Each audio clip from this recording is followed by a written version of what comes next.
আসসালামু আলাইকুম, সবাই কেমন আছেন? ভিডিওটা করছি যারা ডায়াবেটিক পেশেন্ট আছেন তাদের জন্য।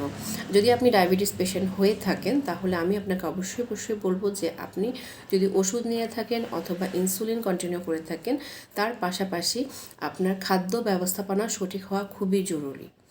আপনার ডায়াবেটিস জিনিসটা কি, যে আমাদের রক্তে কী হয়, গ্লুকোজের মাত্রা যখন বেড়ে যায় তখনই সেটাকে আমরা কি বলি, ডায়াবেটিস হিসেবে গণ্য করি। তো গ্লুকোজের মাত্রা বেড়ে গেলে কি করছি আমরা, যদি আমাদের শরীরে ইনসুলিন তৈরি না হয় তাহলে আমরা বাইরে থেকে ইনসুলিন ইনজেক্ট করছি।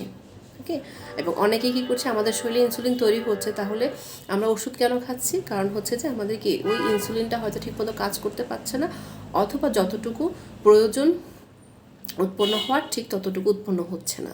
তো সেই ক্ষেত্রে আমরা রুগী কন্ডিশন অনুযায়ী কী করি, আমরা ওষুধ বা ইনসুলিন নিয়ে থাকি।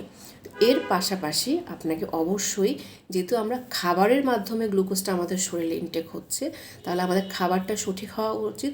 প্রত্যেকটা মানুষ বুঝে তার ওজন অনুযায়ী, তার উচ্চতা অনুযায়ী, তার পেশা অনুযায়ী তার কি ক্যালোরি চাহিদা ভিন্ন হবে, এবং ক্যালোরি চাহিদাটা যে পূরণ করতে গেলে যে খাদ্য উপাদানগুলো প্রয়োজন সেগুলোর পরিমাণটাও ভিন্ন হবে। এবং সেটা অবশ্যই চেষ্টা করবেন যে একজন স্পেশালিস্টের তত্ত্বাবধানে থেকে আপনি একটি খাদ্য ব্যবস্থাপনা তৈরি করে নিতে এবং সেটা মেনে চলতে। এর পাশাপাশি আরেকটা জিনিস কি, ব্যায়াম। শারীরিক ব্যায়াম খুবই জরুরি আপনার ডায়াবেটিসটাকে কন্ট্রোলে রাখতে হলে, কারণ ডায়াবেটিস যদি কন্ট্রোলে না থাকে তাহলে যেটা হবে যে এই রোগ থেকে আপনার অনেক ধরনের রোগ হওয়ার সম্ভাবনা অনেক থাকে। যেহেতু আমাদের কি সবচেয়ে দূরের যে নালীগুলো সেটা হচ্ছে হাতের, পায়ের এবং চোখের, তো হার্ট থেকে। তো যেটা হয় যে দূরের যে নালীগুলো যত দূরে হবে হার্ট থেকে তত সেগুলো কি চিকন হয়ে যায়।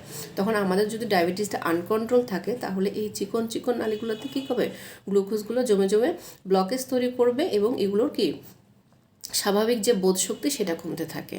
তো এছাড়াও অনেক ধরনের রোগে আক্রান্ত হওয়ার সম্ভাবনা থাকে যদি আমার ডায়াবেটিস কন্ট্রোলে না থাকে।